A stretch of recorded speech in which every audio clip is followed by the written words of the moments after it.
Hey, welcome back to a new episode of Master Your Marriage, and welcome to National Quitters Day. National Quitters Day? National Quitters Day, yeah. I mean, every day on the calendar seems to be a national something, National Donut Day, National Dogs Day. You have no idea what it is, but it should come as no surprise that there's actually a National Quitters Day. Quitters Day. So what is that exactly? So many of you may know of the fitness app called Strava. Yes, I've heard Strava of has that. millions of users and millions of user inputs. And they started just analyzing that data, started back in 2019, if I remember right. And they noticed this trend starting the beginning of January. A lot of people ramped up their fitness goals, Yep. started doing a lot of exercise and setting goals on the app and just really working hard.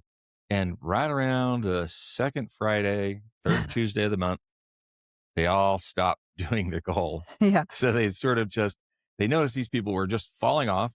And we all know this sort of happens, but everybody just dropped off significantly. And that day became known as National Quitters Day. And Strava coined this as a way to highlight the struggle that many of us share when it comes to this time of year. And when we all feel this burst of motivation, we often have this new goal, and then we fall off.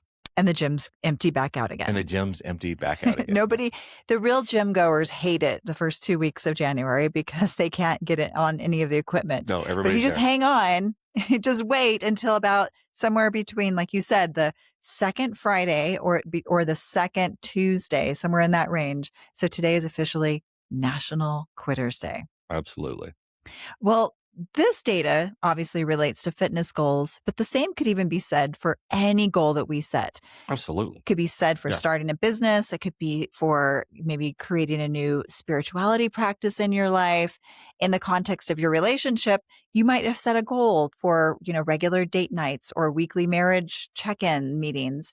And so that's why today, as National Quitters Day, we thought it would be a good day to reflect on this incredibly common pattern that we see across the board with all goals and recognize that the problem actually isn't you. The problem is your plan. And maybe today is the perfect day for you to pause and adjust, because that's really what it's about. Adjust the goals that you have for your relationship so that you don't have to be part of those statistics. And so we're going to give you some tools today to be able to adjust your goals if you perhaps celebrated National Quitters Day today and didn't even realize it. Yeah. I mean, I think here's the cool part as we start to talk about why goals fail. Here we are now on National Quitters Day, and here's a great opportunity to adjust your relationship so that you don't have to quit on it, and even adjust maybe some other goals using some of the tools that we hope to share with you today. Exactly. All right. So let's talk about why goals fail. One, we lose motivation. Yeah. But why? Well, there's really three big culprits that we're going to talk about that. And we're going to give you tips for each one of these culprits or obstacles, maybe, for why goals fail. So reason number one, why goals don't stick. And this is our favorite reason. The goals that you set are not in alignment with your unconscious values. That's right. Now, this is huge. This is a huge component to motivation. And here's the neuroscience that explains why. Right now, below our conscious awareness, there are things that motivate us and drive us. And we don't really know why, but it's different for everyone. What motivates Sharla or another person may not necessarily motivate me. And what motivated you 10 years ago may have nothing to do with your motivation strategy right now. So what determines your motivations at any given time are this underlying unconscious set of values that is always running in the background. I love the word you said, strategy. I didn't even think about that until you just said it. Motivation strategy. We all have a different motivation strategy, and it relates to these values. So let's define what values are.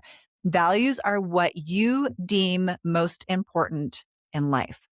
Now, that seems obvious, but you actually have a different set of values in every area of your life. You have values in relationships that are different from your values in your career.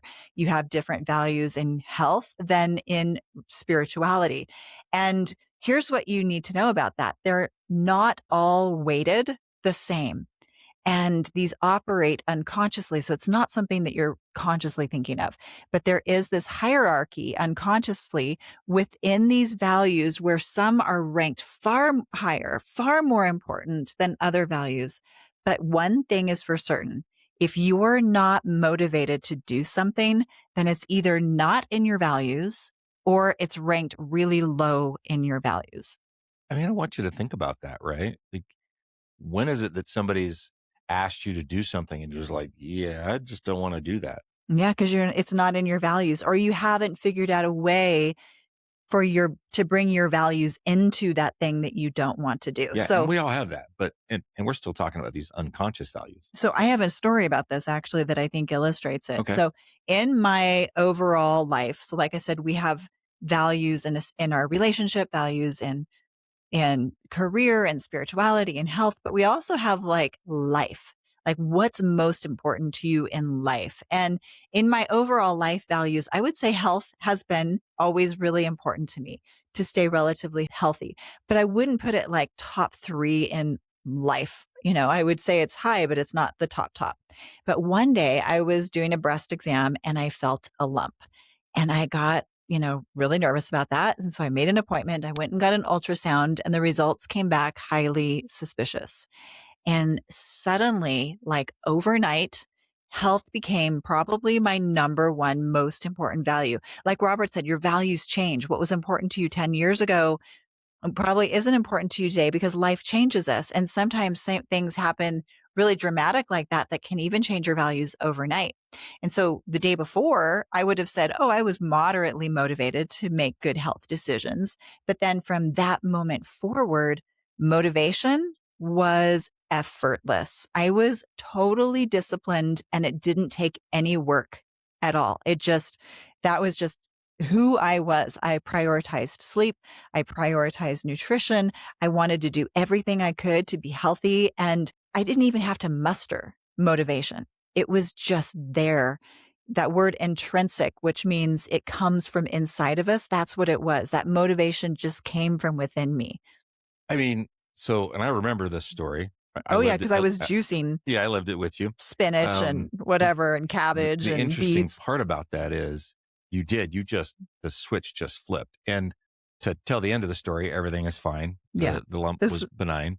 Uh, but there for a while, I mean, and we had small kids at the time. And Mhm. Sharla threw away everything that had sugar in it in the house. I mean, ketchup was gone. The poor Eggos that the kids were eating were gone. I mean, I tell Gone. you what, we all went very healthy at that moment, whether Not we so wanted to be or willingly. not.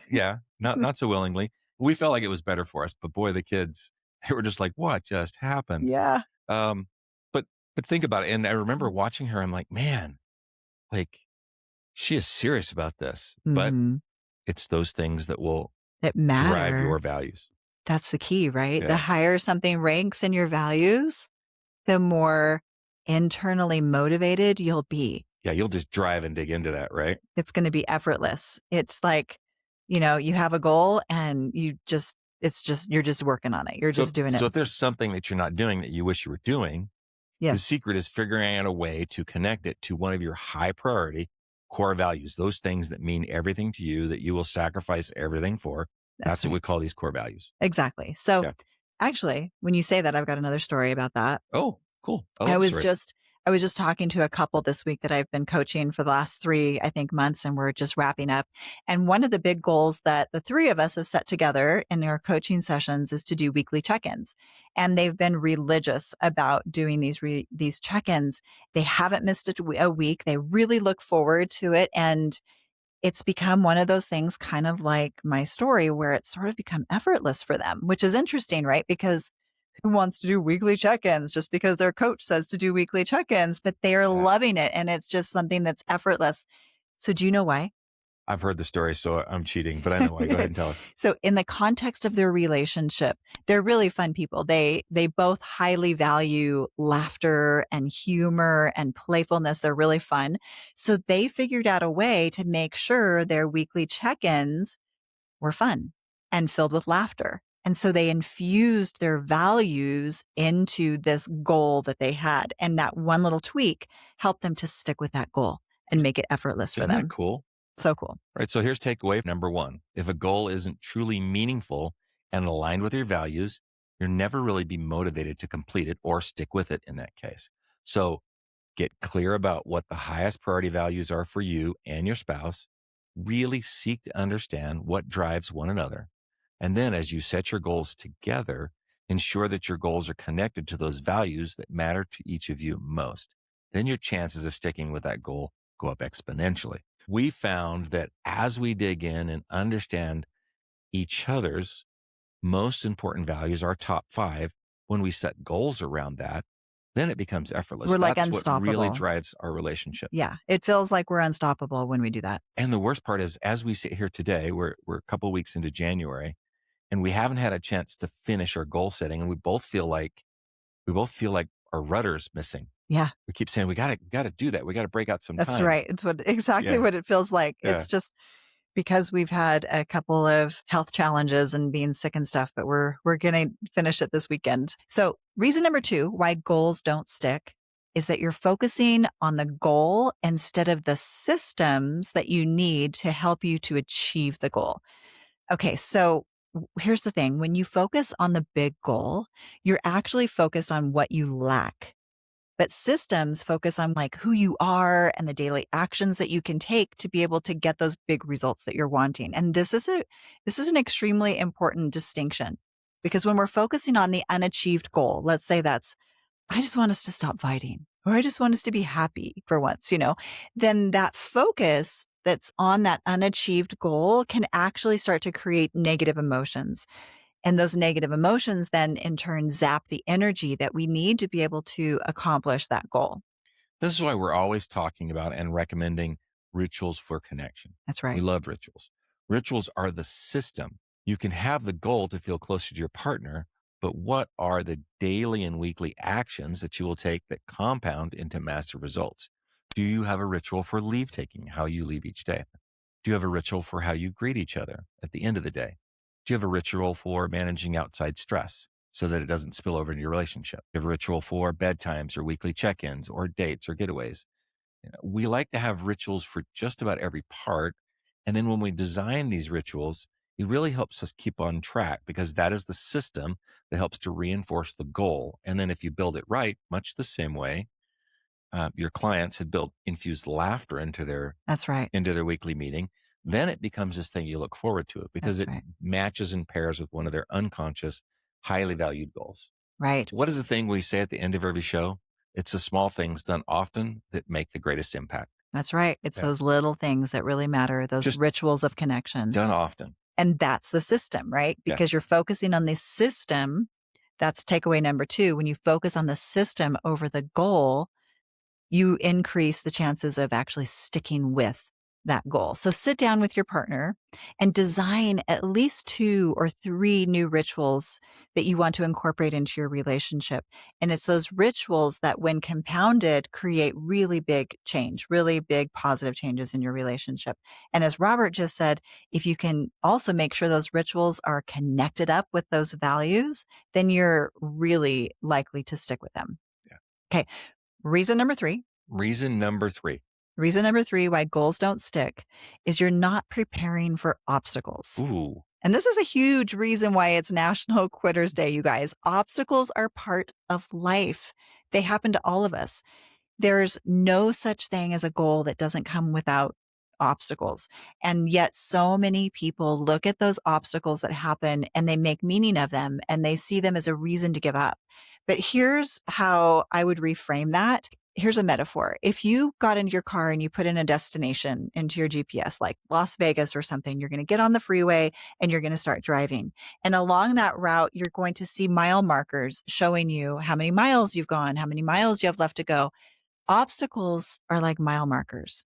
They're just part of the journey that's taking you to get to that destination.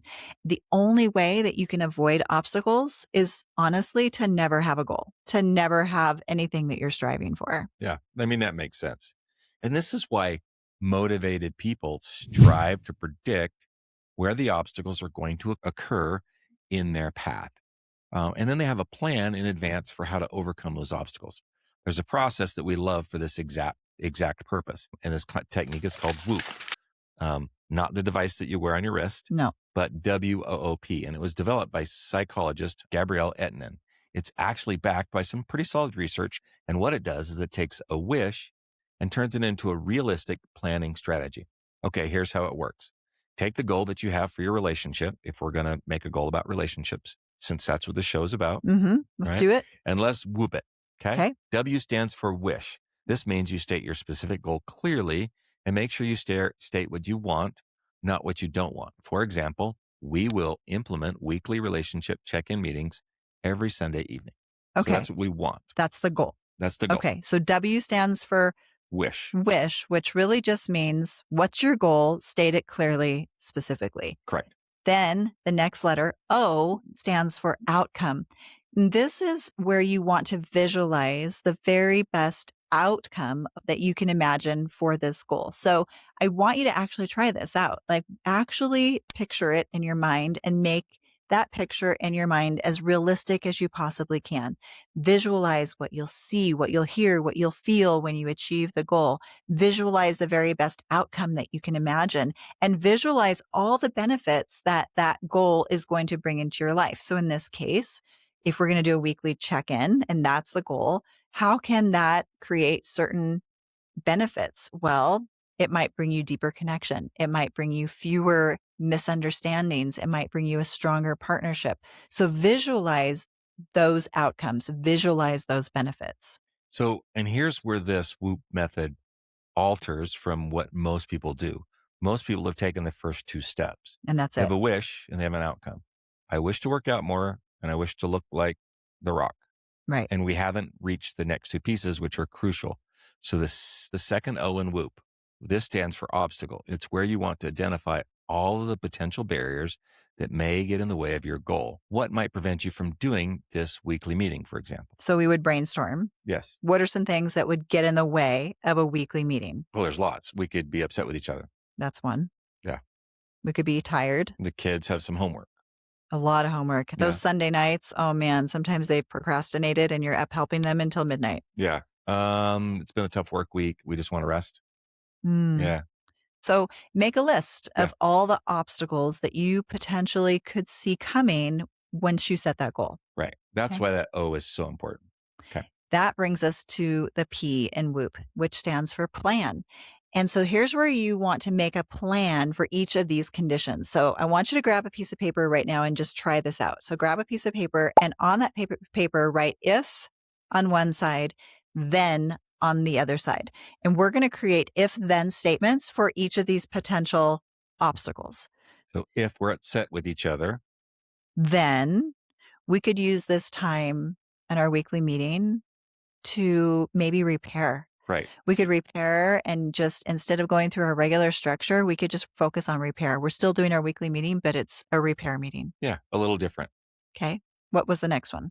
So if we're tired, then maybe we can shorten it to maybe a quick 10-minute check-in, Okay. right? Right. So if we are tired and we shorten it to 10 minutes, maybe then what we do is we just have one question we ask Yeah. each other. But we're still connecting. We're still checking in. And maybe we ask the final question, which is how can I support you this week? Or how could I show you love this Yeah, week? I love that. Yeah, Okay. that's great. So what if then, if the kids do have homework that's preventing us from being able to have our weekly meeting, then We probably should reschedule it maybe for the next evening and manage the children's homework. okay, but that- still commit to doing it on Yeah, Monday so we're Monday Yeah, night. so we're committed to making sure that we've moved it, but it's going to happen. Yep. Not just like, oh, well, let's do it next week, like the next day. Mhm.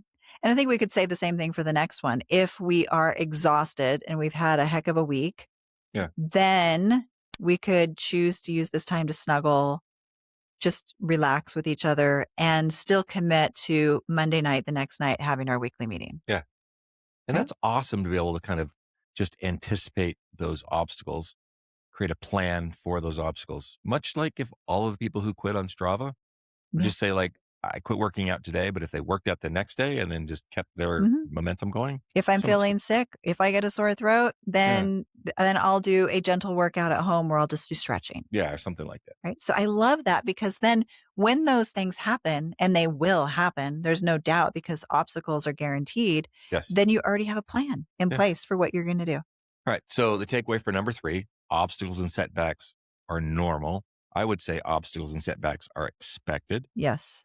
Predict what they could be and prepare yourself for them and plan how you're going to navigate them. This will exponentially increase the chances of you sticking with your goal. So again, WOOP stands for wish, outcome, obstacle, and plan. Love it. Yeah. So there you have it. 3 big reasons why goals fail and some practical little tweaks that you can use to turn things around, especially for your relationship. Remember, it's not about quitting, it's about adjusting. Align those goals with your values, build solid systems through rituals, and prepare for the obstacles with tools like WOOP. So if today's episode resonated, remember you can grab that guidebook over in our store. It's called The Relationship Reboot. It's in our social media stand store, also on our website. It's awesome. You guys are going to love that. So thanks so much for joining us on National Quitters Day. As always, be kind to each other this week. Put each other first. It's the small things done often that make the greatest impact. Until next time.